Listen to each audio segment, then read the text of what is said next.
Esse mês nós estamos conversando sobre esse tema, e tem sido um tema melhor que o outro, né, irmãos? Que tem nos ajudado a refletirmos sobre as coisas da palavra do Senhor, sobre aquilo que o Senhor tem falado conosco e tem nos orientado. Nós estamos conversando sobre mãos operosas, e os devocionais têm nos ajudado bastante a nós entendermos o que quer dizer a mãos operosa, né? O Celofal, no seu devocional, ele usou um termo muito interessante que abre bem o leque, que é a ideia de operários, né? O operário é aquele que está fazendo um serviço para alguém. Então nós estamos servindo ou fazendo um serviço para alguém. E nós aqui, insistentemente, estamos falando que estamos fazendo a obra de Deus, né, irmãos?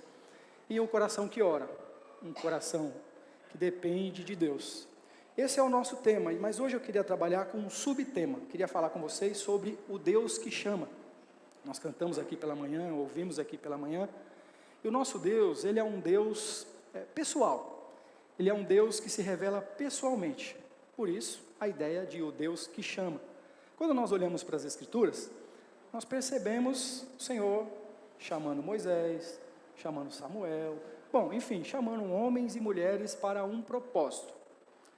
Assim como Deus tem nos chamado. Você tem tido essa convicção de que Deus tem te chamado? Aliás, isso é comum nós falarmos, né? Não, Deus me chamou. Eu ouvi a voz de Deus.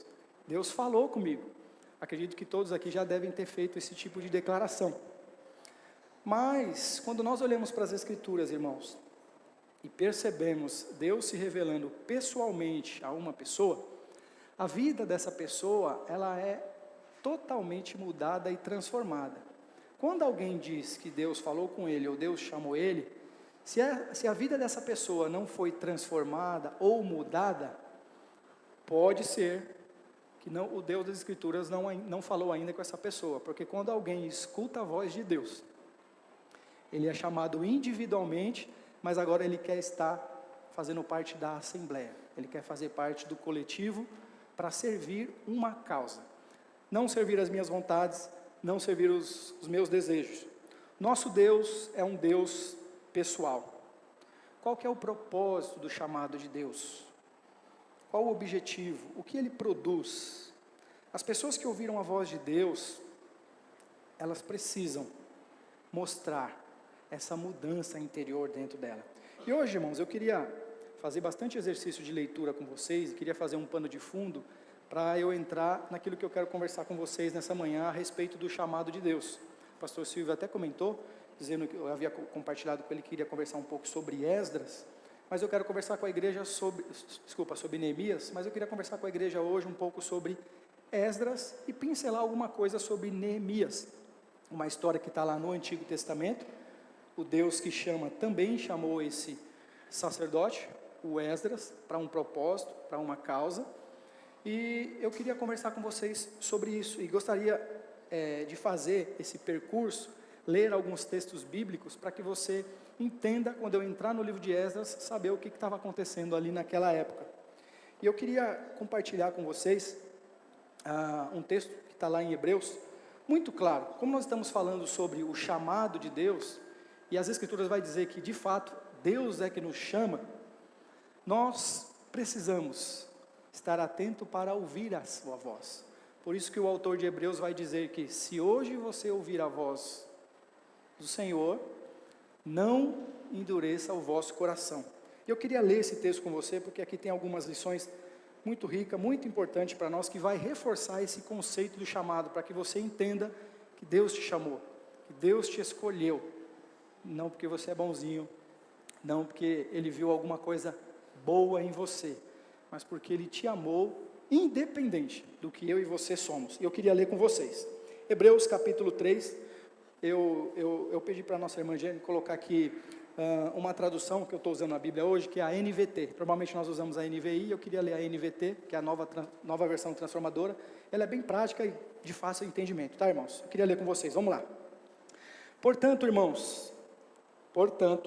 irmãos santos que participam do chamado celestial, considerem atentamente a Jesus, que declaramos ser apóstolo e sumo sacerdote, pois ele foi fiel àquele que o designou, assim como Moisés serviu fielmente quando lhe foi confiada toda a casa de Deus. Jesus, no entanto, é digno de muito mais honra que Moisés, assim como as pessoas que constroem uma casa merecem mais elogios que a casa em si, pois toda casa tem um construtor, mas Deus é o construtor de todas as coisas. Por certo, Moisés foi fiel como servo na casa de Deus, e seu trabalho ilustrou verdades que seriam mais tarde reveladas. Mas Cristo, como Filho, é responsável por toda a casa de Deus. E nós somos a casa de Deus, se nos mantivermos corajosos, firmes em nossa esperança gloriosa. Antes de prosseguir a leitura, eu queria fazer só um paralelo com vocês. Como eu estarei conversando sobre o livro de Esdras, no Antigo Testamento a gente vai ouvir muito sobre a casa de Deus, referindo-se a um templo físico. Então o templo no Antigo Testamento é um templo físico. Naquela época o Senhor chama um povo para reconstruir o templo que havia sido destruído. Já no Novo Testamento, quando se fala de casa ou de templo, não está falando mais do espaço físico. Por isso que insistentemente nós falamos que a igreja não é esse espaço físico, mas é a reunião, a assembleia do santo, da igreja do Senhor, que se reúne, que se torna casa e morada de Deus.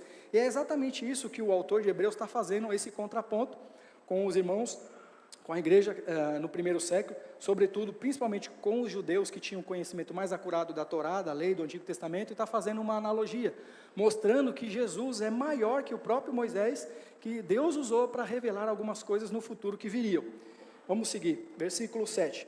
Por isso, o Espírito Santo diz: hoje, se ouvirem sua voz, não endureça o coração, como eles fizeram na rebelião, quando me puseram à prova no deserto. Ali, seus antepassados me tentaram e me puseram à prova, apesar de terem visto meus feitos durante 40 anos.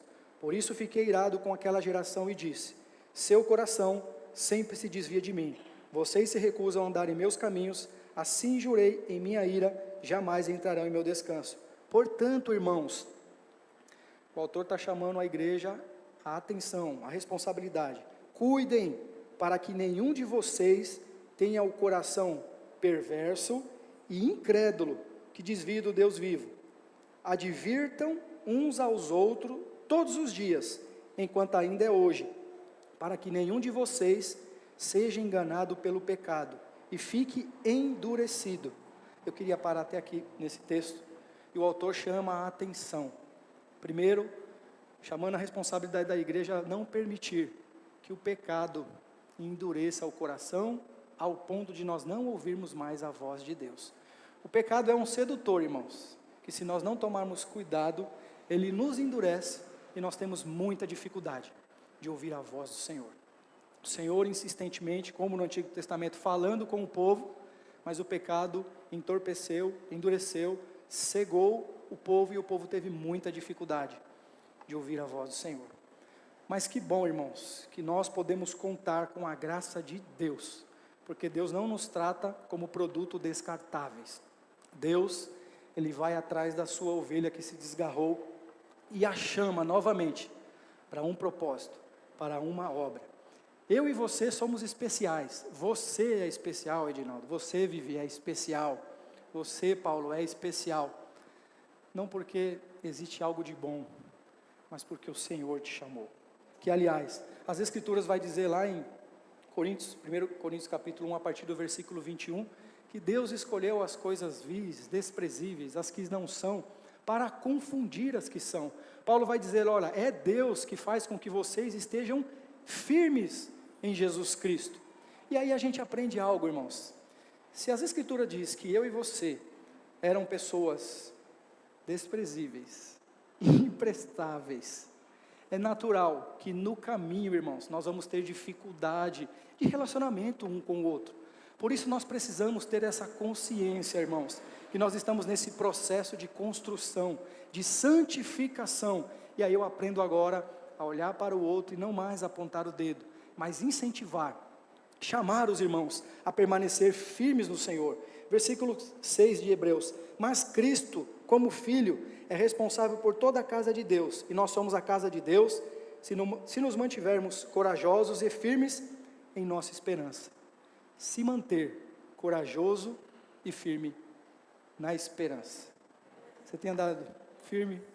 Como anda a sua coragem? Como anda o seu ânimo? Como anda o seu coração diante da situação e da circunstância que eu e você enfrentamos? A palavra do Senhor vem para nos incentivar, irmãos, a nós mantermos firmes. Então ficou claro que o Senhor, foi Ele que nos chamou, foi Ele que nos escolheu, foi Ele que nos elegeu. Agora para quê? Para qual o propósito? O princípio é o mesmo, irmãos. O Senhor se revela para o povo de Israel lá no passado, chama ele, dá orientações, dá ordem, ele sai do Egito e fala, olha, vocês vão construir um tabernáculo, vocês vão construir um templo, vocês vão me adorar, mas se vocês me desobedecerem, se vocês forem infiéis, se vocês não guardarem a minha palavra, se vocês não se santificarem, eu vou usar as nações vizinhas, para que essas nações vizinhas tragam juízo sobre vocês, mas para que vocês se voltem a mim. Foi assim que aconteceu com o povo de Israel no passado. O povo experimentou a bondade de Deus, experimentou a graça de Deus, mas em seguida, eles deixaram o pecado tomar conta do coração deles, e Deus, como um bom pai, usou as nações vizinhas. Qual foi a primeira nação que Deus usa para trazer ensinamento, juízo para o povo de Israel? Babilônia, lembram? Nabucodonosor. E aí o Senhor começa a levantar os seus profetas. Começa a levantar os profetas Isaías, profetas Jeremias, Zorobabel, Ageu, e o Senhor usa esses profetas para mais uma vez falar com o seu povo e orientar esse povo a se voltarem para Deus, a buscarem o relacionamento íntimo, sincero com o Senhor. Foi isso que aconteceu com o povo, o templo foi destruído. Qual é o símbolo do templo, irmãos? O que o templo simboliza?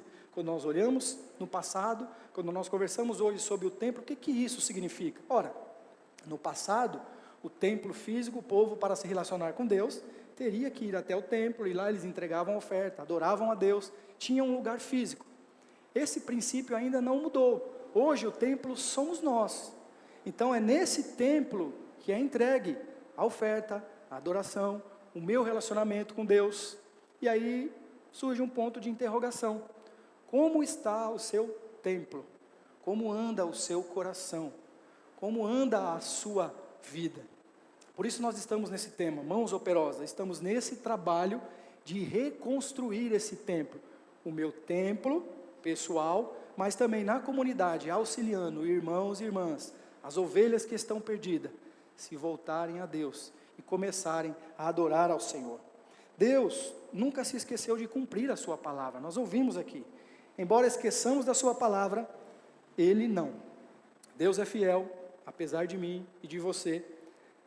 Vamos apresentar a Deus, a palavra de Deus em oração. Foi isso que os profetas fizeram no passado, foi isso que os apóstolos fizeram no futuro.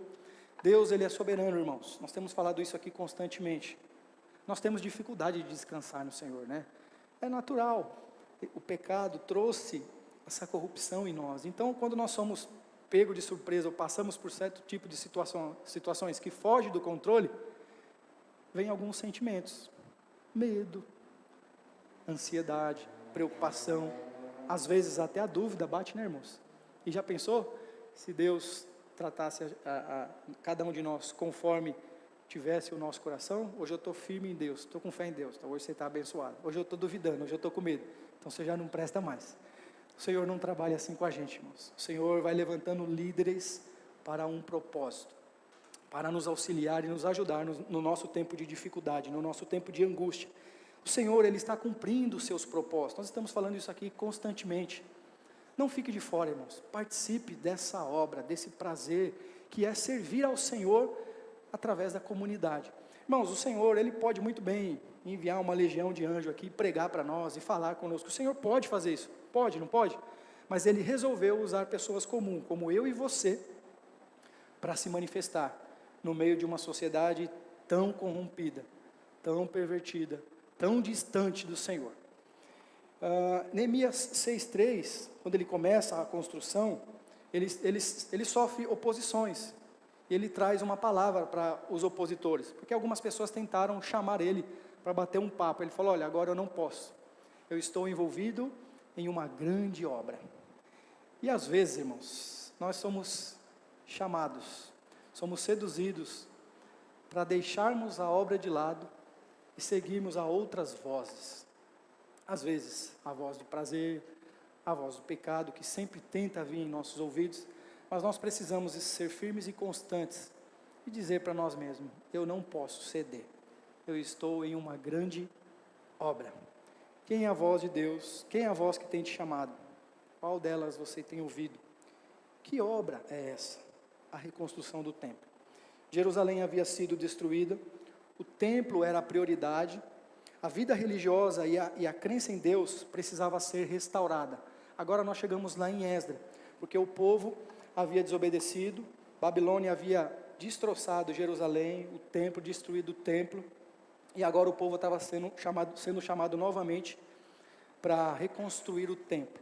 E é engraçado, irmãos, que primeiro é a reconstrução do templo, para depois a reconstrução da cidade.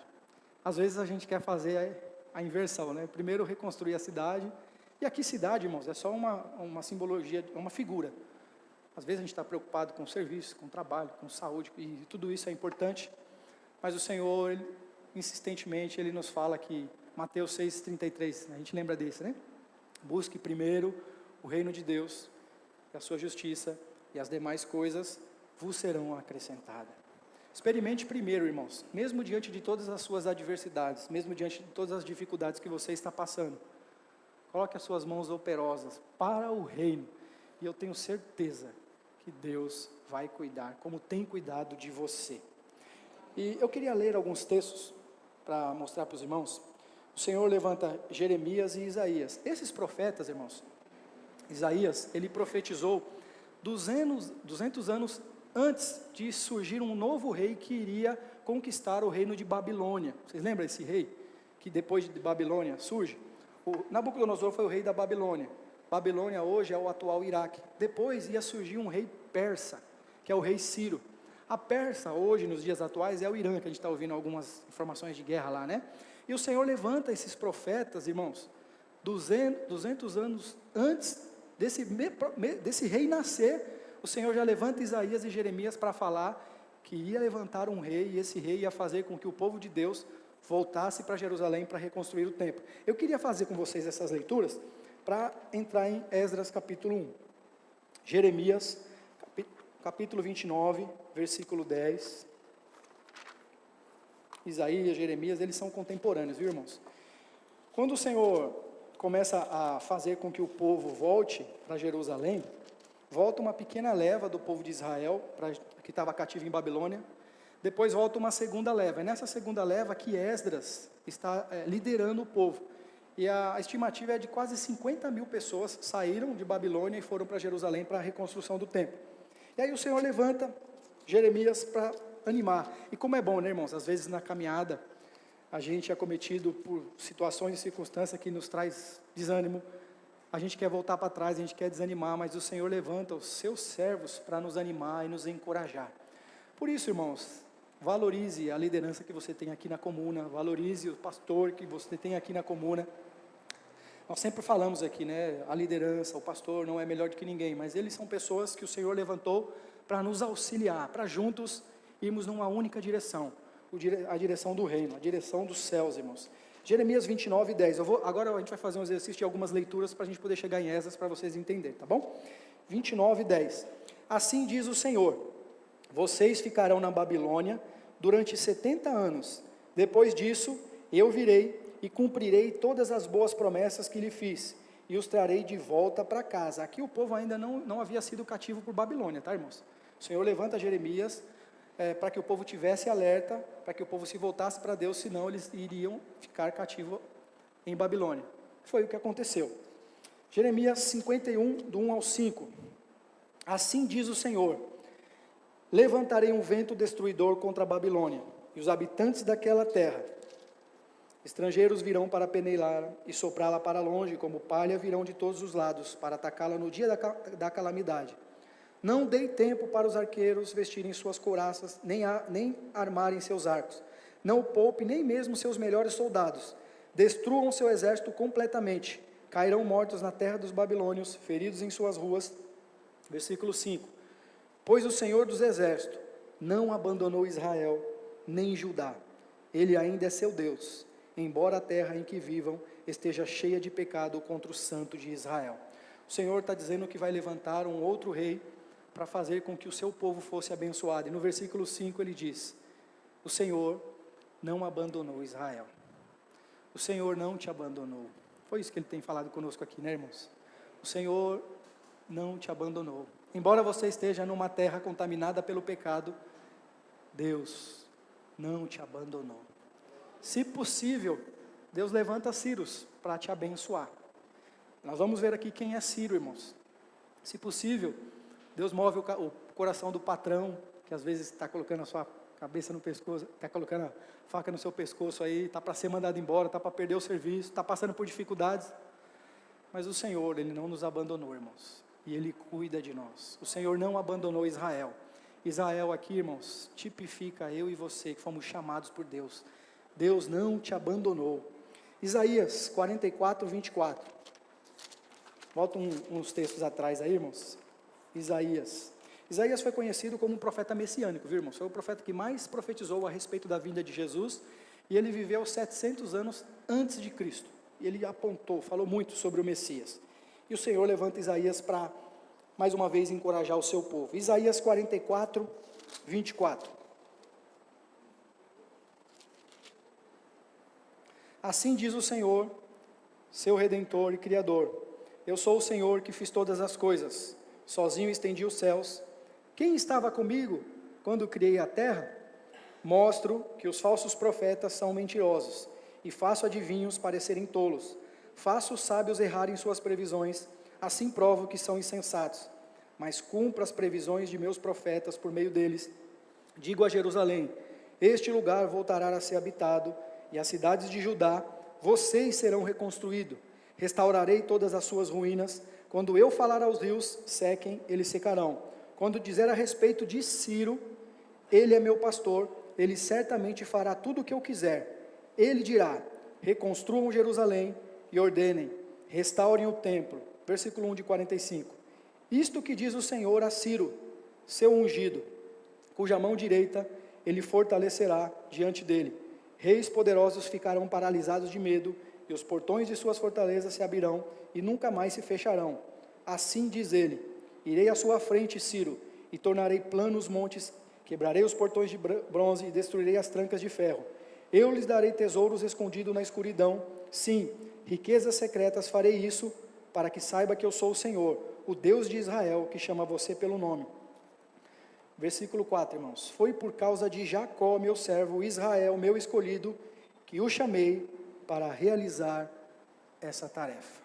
Foi por causa de Jacó, de Israel, meu escolhido, que o chamei para realizar essa tarefa. Deus move e age o que for preciso para abençoar o seu povo, para abençoar a sua igreja. E assim, irmãos, nós entramos no livro de Esdras. O povo havia sido cativo em Babilônia. Agora o Senhor levanta um novo rei, um rei chamado Ciro, e Ciro agora dá a ordem para que o povo volte para reconstruir o templo, irmãos. Ciro não fazia parte do povo de Deus. Ciro era era como um gentil, ele era não judeu. Ele não fazia parte do povo santo que Deus havia chamado. Mas ainda assim, a Bíblia vai dizer que Deus levantou ele para que ele pudesse cumprir os propósitos do Senhor. E aí eu queria ler com vocês Esdras capítulo 1, para a partir daqui a gente tirar algumas lições, fazer algumas aplicações. Esdras é um líder, é um sacerdote que é chamado por Deus, irmãos. E nós vamos perceber ao longo da leitura algumas características do líder que é chamado por Deus. O líder que é chamado por Deus, ele incentiva o povo a irem até o Senhor, a se sujeitarem ao Senhor, a confiar no Senhor, não confiar nele, não entregar tudo para ele. Diferente do que a gente está ouvindo muito aí hoje, né, irmãos? Líderes que querem tomar conta, que se acham dono da igreja, que usam a igreja para se promover. E aqui é uma evidência clara de um bom líder, irmãos, de um líder que é segundo o coração de Deus. Olha o versículo 1 de Esdras. Esdras são 10 capítulos, tá, irmãos? Eu queria incentivar você, se você conseguir e puder, ler os 10 capítulos de Esdras, porque tem muita lição boa ali para a gente. No primeiro ano de Ciro, rei da Pérsia, o Senhor cumpriu a profecia que havia anunciado por meio de Jeremias. Olha os textos que a gente leu aí, irmãos. Despertou o coração de Ciro para registrar por escrito a seguinte proclamação e enviá-la a todo o seu reino. Enfim, o Senhor levanta Ciro e ele escreve um edito, como os governadores fazem, e dá a ordem para que em todo o tempo, provavelmente porque depois dele surgiria outro rei, e é provável que esse rei ia querer impedir a reconstrução desse templo, então ele escreve um edital e dá a ordem para que o povo de Israel, com os levitas, com os sacerdotes, voltem para Jerusalém para reconstruir o templo. Esdras é ele que é liderado, Deus o chama. Nós temos que tomar cuidado, irmãos, porque nós fomos chamados para a reconstrução do templo. Lembra, em Colossenses, capítulo 3, versículo 1, Paulo vai orientar a igreja e dizer assim, portanto, agora que vocês foram ressuscitados com Cristo, busquem as coisas do alto, busquem as coisas do céu. Assim como o povo foi chamado, o povo estava cativo, irmãos. O povo queria sombra e água fresca, queria um burro do ano, um jegue do ano para curtir, mas eles são chamados, irmãos, para reconstruir o templo, irmãos, assim como eu e você. Deus tem grandes coisas para você, tem, irmãos. Deus tem coisas boas nessa terra para você desfrutar, tem, mas a nossa prioridade primeiro, mãos operosas, primeiro, precisa ser o templo, irmãos, a obra de Deus. O Senhor nos chamou para essa reconstrução. Nós temos que tomar muito cuidado com o materialismo. O materialismo está muito forte nos dias de hoje, o consumismo. O materialismo, irmãos, ele é aquela voz invisível que o tempo todo está batendo no nosso coração, que você tem que ter, você tem que comprar, você tem que comprar, você tem que comprar. Você tem que estar na mídia, tem que estar nas paradas. E é bom comprar, não é? É gostoso comprar, não é, irmãos? Mas isso não pode tomar conta da nossa vida ao ponto de esquecermos, irmãos, de estarmos junto, realizando a obra de Deus, junto fazendo a obra de Deus. Devemos descansar em Deus, irmãos. Como? Como nós descansamos em Deus?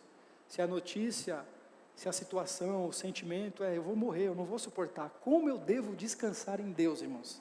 Nós estávamos falando hoje lá pela manhã, que descansar em Deus, irmãos, não é só quando eu sinto o prazer.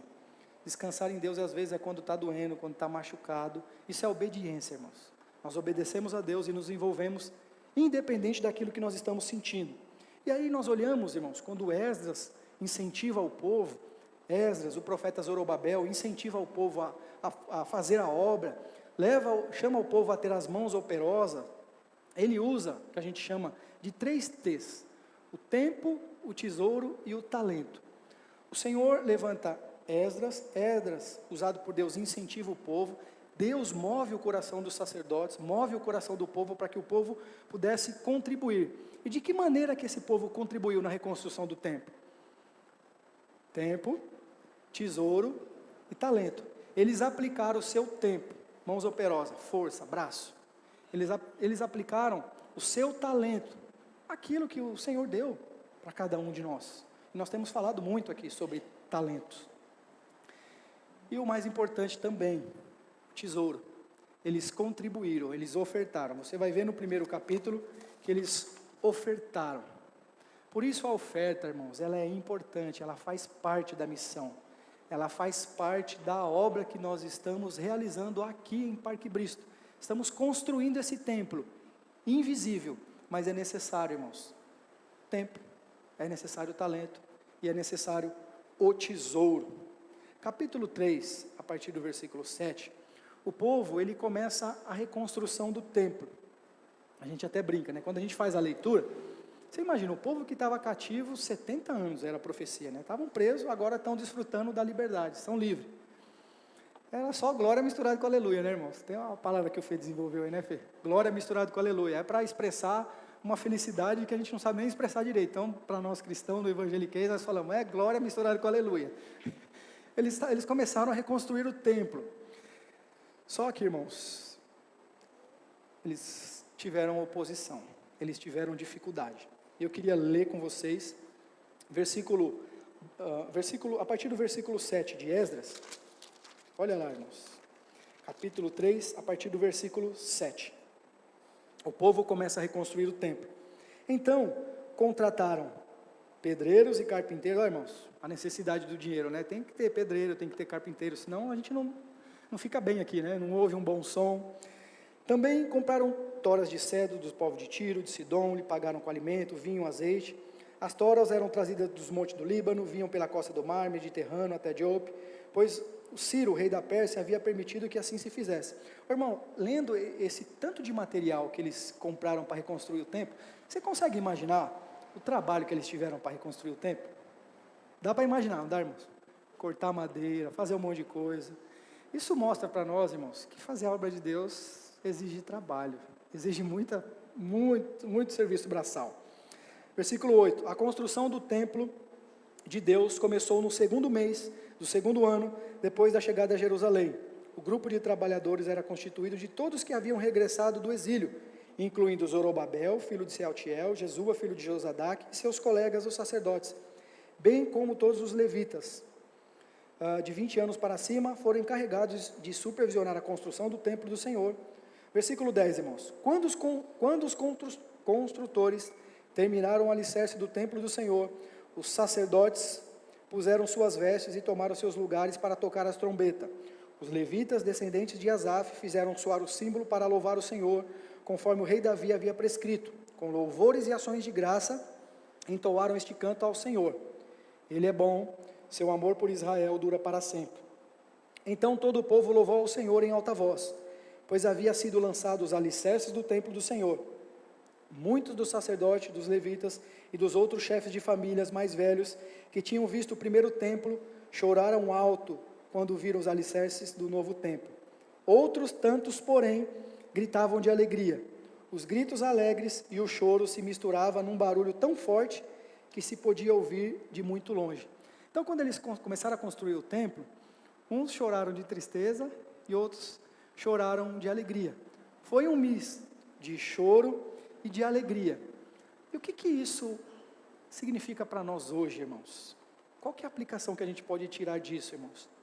Choro e alegria serve para mostrar para nós que enquanto nós estivermos nesse mundo tenebroso, a vida do cristão vai ser de choro e de alegria. Até, em Apocalipse 21, 4 diz que Ele vai enxugar dos nossos olhos todas as lágrimas. Isso mostra para nós, irmãos, que seria bom nós ouvirmos a voz de Deus, nos sujeitarmos a Deus e estarmos isentos de toda e qualquer dificuldade. Mas não, irmãos, a nossa vida é um mix de sentimentos, entre choro e alegria. Mas o Senhor é aquele que nos ampara. Ele sempre vai levantar os seus servos, assim como Esdras, para encorajar o povo. Capítulo 4, o povo enfrentou muita oposição, teve muitas dificuldades. Porém, no tempo de dificuldade, Deus levantou homens para encorajar através da palavra. Deus levantou o profeta Zorobabel, o profeta Ageu, para encorajar e incentivar. E não foi palavras de, todo respeito aos coaches, não foi palavras de positivismo, vai dar certo, vai dar certo, vai dar certo, vai dar certo. Não, irmãos, eles usaram a palavra de Deus para animar, encorajar e lembrar: o Senhor está com vocês, o Senhor é fiel, o Senhor amou vocês, o Senhor está agindo na vida de vocês. Como é bom, irmãos, temos pessoas que no tempo de adversidade é levantada por Deus para nos chamar e nos encorajar, irmãos. O povo começou a construir. No capítulo 4 eles já desanimaram, irmãos, porque passaram por oposição. Às vezes a situação nos faz desanimar, né, irmãos? Começamos bem, servimos, a mão operosa, trabalhando bastante, aí de repente alguém nos decepciona, alguém nos chateia, alguém nos entristece, a situação que passamos, as perdas, nos faz parar no meio do caminho. Mas não é o único, ou você não é o único, eu não sou o único. Davi se escondeu na caverna, querendo deixar para trás. Elias pediu a morte porque estava desanimado. Mas o Deus que chama foi em socorro deles e falou: Davi, sai para fora. Elias, o que você está fazendo aí? O Senhor trouxe refrigério, trouxe renovo para a vida deles. É isso que o Senhor faz conosco, nos refrigera, nos encoraja, nos anima. Você parou para perguntar, irmãos? Nós estamos lendo essa história do povo de Israel, e quem está chamando o povo é Deus. Não foi Deus que chamou? Por que eles passaram por tanto problema, irmãos? Por que tanta oposição? Por que tanta dificuldade? Por que, irmãos? Por que eu e você passamos por tantos problemas? Por que Judá enfrentou tanta oposição? Deus não podia ter tornado as coisas mais fáceis, mãe, irmãos? Vamos ser sinceros, podia ou não? Ele é Deus, Ele pode fazer o que Ele quiser, irmãos. Podia ou não podia? Deus não pode fazer as coisas ficarem mais fáceis para mim e para você? Por que Ele não faz, irmãos? Para aprender, irmãos. O Senhor tem um propósito. Por meio das provações, Deus fortalece o seu povo e lhe ensina a ter confiança e paciência. Vamos ler lá em Atos, já nós voltamos aqui. Atos capítulo 14.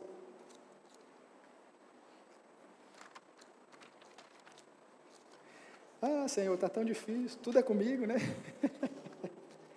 Não, irmãos, você não é o único que passa por problema. Cada um sofre de uma maneira, né, irmãos? Vamos lá. Atos 14, o apóstolo Paulo está com Barnabé, ele ouviu a voz de Deus, agora ele está com as mãos operosas. A mãos operosas é um objetivo, irmãos, é anunciar o reino de Deus. Eu vou falar aqui um pouco sobre isso, tá bom?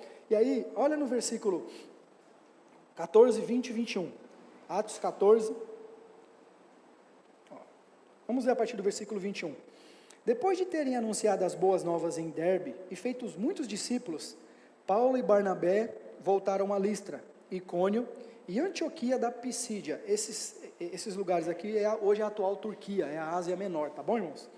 22 diz assim, onde fortaleceram os discípulos, eles os encorajaram a permanecer na fé, lembrando-os de que é necessário passar por muito sofrimento até entrar no reino de Deus. Ele prega a palavra e depois ele faz a visita pastoral. Para quê, irmãos? Suporte. Vocês vão passar por muitos problemas. Vocês vão passar por dificuldades. Até vocês entrarem no reino dos céus. Até entrarmos no reino do céu, irmãos, fique tranquilo. Pode ser que piore um pouquinho.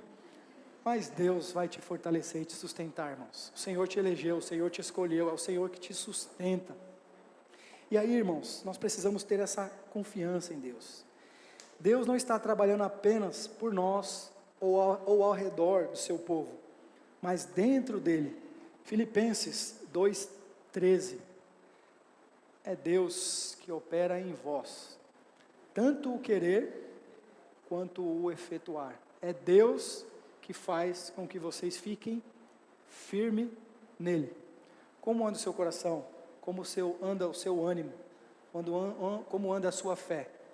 Você não vai conseguir buscar força de si próprio. Se humilhe diante do Senhor. Se sujeite ao Senhor e peça que Ele te encoraje, que Ele te anime, que Ele fortaleça o seu coração. Estou finalizando, tá, irmãos? Todo cristão pode aprender com Esdras. Ele dedicou o coração a estudar a lei de Deus, praticar seu ensino e passar seu ensino a outras pessoas. Esdras 7:10. Aqui a gente vai aprender o conceito de missão, viu, irmãos? Aqui a gente vai aprender o conceito das mãos operosas. Esdras capítulo 7, versículo 10. Pois Esdras tinha decidido estudar a lei do Senhor. Então primeiro ele tem uma atitude de estudar a lei e depois obedecer a ela e depois ensinar seus decretos e estatutos ao povo de Israel. Então primeiro ele decide estudar a lei. Eu e você precisamos estudar a palavra de Deus, irmãos. Precisamos participar dos pequenos grupos. Precisamos participar dos grupos de estudo que nós aqui temos. Mas eu devo só estudar? Não, aqui está dizendo que ele estudou, se decidiu estudar e depois obedecer a lei. Irmãos, eu posso ter o conhecimento das Escrituras de Gênesis e Apocalipse, mas se eu não praticar, eu vou ter muito problema e muita dificuldade. Aqui nós aprendemos com Esdras que eu devo estudar, mas eu também devo obedecer. E, irmãos, obedecer é desafiador, porque nós temos uma velha natureza aqui dentro que o tempo todo está pedindo para a gente agir impulsivamente. E se nós não estivermos na Smart Fit de Jesus, fortalecendo os nossos músculos espirituais, nós vamos ter muita dificuldade, irmãos, de sujeitar ao Senhor, de obedecer à lei. Nós precisamos fazer como Esdras. Ele dedicou a ensinar os seus decretos e estatutos ao povo de Israel. Esse é o dever que nós todos temos. Quem tem seu encargo de ensinar a Escritura, seja como chefe de família, ou como pastor, ou mestre da igreja, nós devemos ensinar. Esse é o propósito da igreja, ensinar a palavra de Deus, sobre o reino de Deus. Mesmo que nós não tenhamos responsabilidade oficial, irmãos, de ensinar, nós devemos e podemos compartilhar a palavra de Deus com outras pessoas. Por isso, irmãos, ore por pais, professores, líderes, e ore por si mesmo, para que todos tenham o mesmo coração que Esdras teve, de se dedicar à palavra, e praticar a palavra, e de anunciar a palavra de Deus. A oração de Esdras mudou a situação. Esdras aprendeu a palavra do Senhor, mãos operosas, colocou em prática, mas ele foi para a sujeição, ele foi orar, ele foi falar com o Senhor. Esdras, capítulo 7, do versículo 21 ao 23, surge um novo rei, que é o rei Atarxerxes. E esse rei, algumas pessoas inflamam o ouvido dele, e falam, esse povo vai construir o templo, vai construir a cidade, esse povo é um povo terrível, ele vai se levantar contra vocês, vai tomar o seu reino, vai tomar seu lugar, e aí ele fica embebedado por isso, pede para parar a construção, né? O povo de Deus vai orar. O povo de Deus, ele não para a obra, ele continua fazendo a obra e foi orar. E na oração de Esdras, irmãos, a gente vai aprender que o Senhor moveu novamente o coração desse rei Xerxes. Xerxes vai até o lugar dos documentos que ficava lá e viu o decreto de Ciro, e viu que Ciro havia ordenado, e ele novamente, ele pede para que o povo continue a reconstrução do templo. Olha lá, Esdras 7, 21 e 23, eu queria fazer uma aplicação bem interessante com a gente aqui também, a carta de Atarxerxes e Esdras. O rei Atarxerxes tinha dado uma cópia da seguinte carta a Esdras, o sacerdote e escriba, que estudava os mandamentos e decretos do Senhor e os ensinava a Israel. De Atarxerxes, rei dos reis, ao sacerdote Esdras, mestre da lei do Deus dos céus, saudações. Eu decreto que qualquer israelita em meu reino, incluindo o sacerdote e os levitas, que desejar regressar com você para Jerusalém, pode ir. Eu e meus 7 conselheiros o instruímos a investigar a situação em Judá e em Jerusalém, com base na lei de seu Deus, que está em suas mãos. Também o encarregamos de levar consigo prata e ouro, que lhe entregamos voluntariamente como oferta para o Deus de Israel, que habita em Jerusalém. Então o rei Xerxes, ele também contribui para o reino. Ele faz uma oferta de ouro, prata, e ele baixa um decreto para o povo de Israel não pagar nem imposto, irmãos. Eles seriam isentos do imposto. Irmãos, já pensou? Ser isento até de imposto, irmãos? Que benção, né? E aqui a gente tem uma aplicação, irmãos. Tem um ensinamento bem interessante aqui. Quem era rei Xerxes? Ele era um rei persa que não tinha relacionamento com Deus, mas ele ofertou na obra de Deus. Atarxerxes ajudou Esdras, assim também ajudou a causa de Deus. Podemos ser gratos pelo modo como Deus o usou. Contudo, Xerxes nunca teve um compromisso sincero com o Senhor. Aqui, irmãos, eu queria abrir um parênteses e refletir com vocês, para nós termos cuidado com o ativismo. O ativismo é quando eu faço as coisas, mas não tenho compromisso com Deus. Estou fazendo porque eu sei que é certo, mas não tenho um relacionamento com Deus. Xerxes contribuiu para a obra de Deus, mas ele não tinha relacionamento com Deus. Eu e você devemos contribuir na obra de Deus, mas precisamos ter um compromisso com Deus, se quisermos estar com Ele no céu. Xerxes é um símbolo de que as pessoas podem contribuir, podem ofertar, e que bênção, glória a Deus por isso. Mas o mais importante é nós termos esse compromisso, essa responsabilidade com Deus. É suficiente simplesmente favorecer a casa de Deus, ou como Esdras, nós devemos aprender a amar a Deus e aos seus mandamentos. Finalizando, capítulo 9, a oração leva ao aquebrantamento, ao arrependimento. Não devemos, irmãos, nos acostumar com o pecado. Na oração de Esdras, aprendemos algumas lições. Quais? Devemos fugir da idolatria, porque quando o povo está construindo o templo, Esdras, ele descobre que o povo havia se misturado com outras mulheres, e haviam casado. A Bíblia fala sobre o julgo desigual, né? Deus não está sendo preconceituoso, tá, irmãos? Algumas pessoas podem usar o texto como política e dizer que a igreja, o povo de Deus era sectário. O princípio aqui é que nós não devemos nos relacionar com o pecado. Assim como o povo foi proibido de se envolver com outras mulheres que não temiam a Deus, nós também somos chamados a nos afastar daquilo que nos afasta de Deus. Somos chamados a nos afastar do pecado. A Bíblia chama isso de jugo desigual. É quando uma pessoa quer caminhar com a fé em Deus e a outra pessoa quer caminhar para outro lugar. Sabe que aquela pessoa não quer compromisso com Deus, não quer responsabilidade com Deus. E você pode ter muito problema se você insistir nisso. Então nós precisamos estar atentos em relação a isso. Vamos ler lá, Esdras capítulo 9, a partir do versículo 5. Na hora do sacrifício, levantei-me de onde havia sentado em lamentação, com as roupas rasgadas, caí de joelho, ergui as mãos ao Senhor, meu Deus, e orei. Ó meu Deus, estou profundamente humilhado, e tenho vergonha de levantar meu rosto para ti, pois nossos pecados se elevam acima de nossa cabeça, e nossa culpa chegou até os céus. Desde os dias de nossos antepassados até agora, temos vivido cheios de pecado.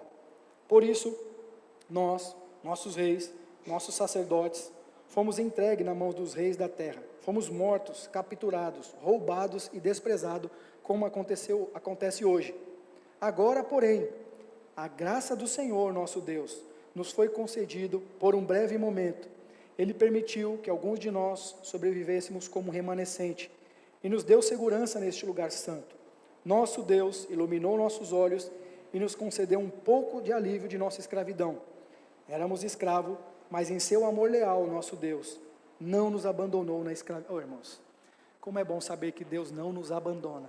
Ele reconhece o pecado, ele reconhece que o povo e ele estavam passando por aquela situação, por conta das suas ações, por conta das suas atitudes, mas ele se apegou no amor gracioso de Deus, ele se apegou na misericórdia de Deus, e foi esse o combustível para que eles pudessem se aproximar diante de Deus.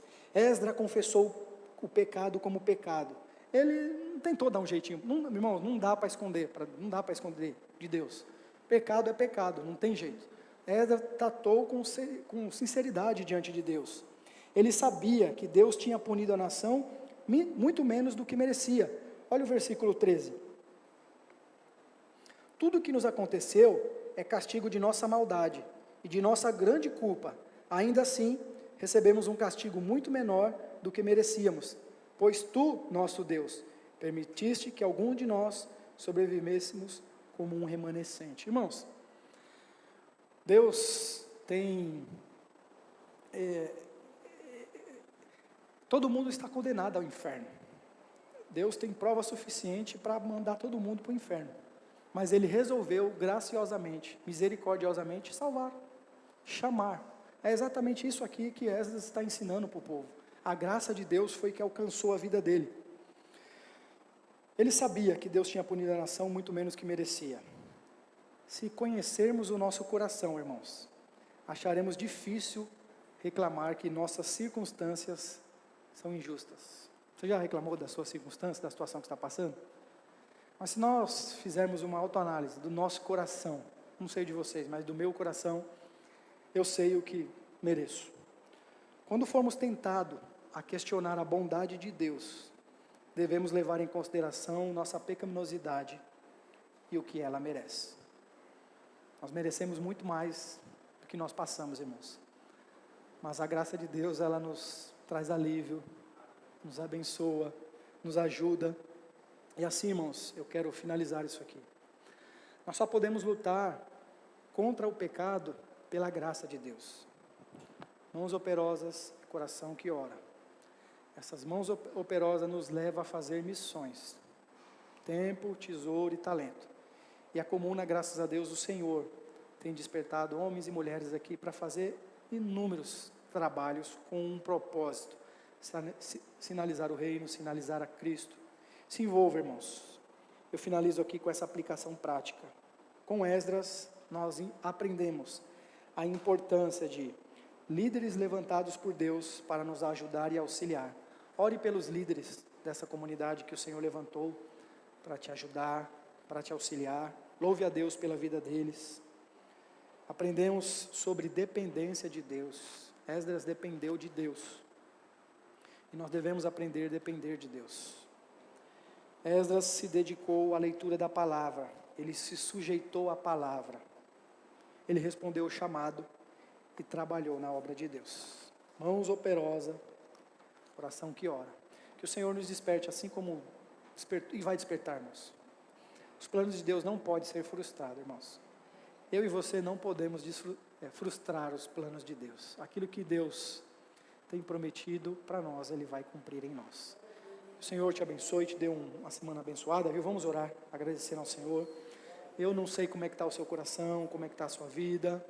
Se por vezes no caminho você desanimou, está sem força, sem ânimo, desencorajado, se sentindo um patinho feio, como às vezes eu me sinto. Mas nessa manhã nós vamos orar ao Deus dos céus. E esse Deus dos céus é poderoso para mudar qualquer situação, em qualquer circunstância. Faça a obra de Deus, irmãos, trabalhe. Você dá aula para as crianças, dê aula para as crianças. Você dá aula para os adultos. Não é fácil, é desafiador. Mas continue fazendo, irmãos. Porque a nossa esperança, a nossa recompensa está no Senhor. Vamos orar a Deus em nome de Jesus. Senhor, nosso Deus e Pai, nós nessa manhã, Senhor, nos sujeitamos ao Senhor, assim como os teus servos no passado fizeram em oração. Primeiro, reconhecendo, Senhor, a dureza do nosso coração, reconhecendo o pecado, reconhecendo, Senhor amado, a rebeldia e a dureza que está dentro de nós. Nós pedimos, Pai, que assim como o Senhor agiu com misericórdia na vida dos teus filhos, haja com misericórdia sobre as nossas vidas nesse dia, Senhor.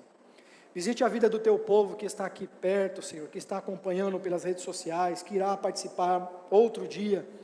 Traga renovo, traga cura, traga ânimo, despertamento, mova voluntariamente como o Senhor fez no passado, Senhor, para participarmos, auxiliarmos na reconstrução desse templo, Deus, que tem um único objetivo, louvar e adorar o seu nome, Senhor.